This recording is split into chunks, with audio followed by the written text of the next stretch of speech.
ये guest bed है एक, इसकी विंडो भी बाहर गार्डन में खुल रही है। ये 12x16 का रूम है।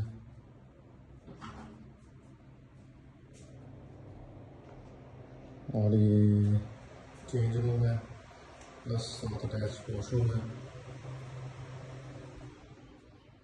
ये लॉबी एरिया में हम दोबारा आ गए, लॉबी एरिया।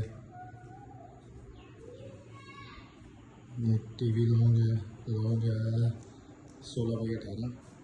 लाउंज के नीचे सेम एज बेसमेंट है, बेसमेंट का राइट साइड से आ रहा है, ठीक है। लाउंज के साथ ओपन किचन है।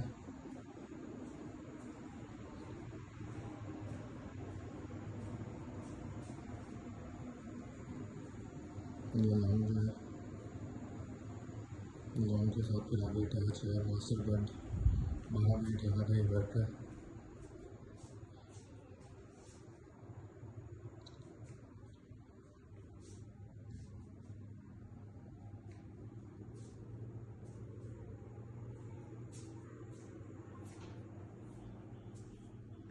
इसके साथ ही अटैच वॉशरूम है।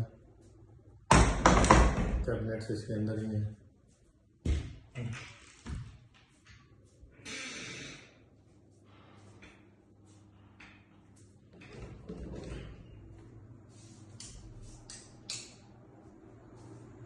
और ये बेसमेंट आपको दिखा देता हूँ।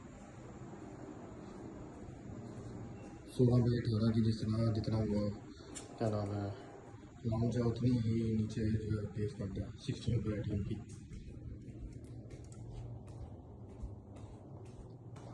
इसमें कैबिनेट्स हैं दोनों तरफ, इस तरफ पूरी कैबिनेट्स हैं। ये सामने मीडिया वाला, ऊपर एसी के भी कनेक्शंस हैं। ये कैबिनेट्स हैं।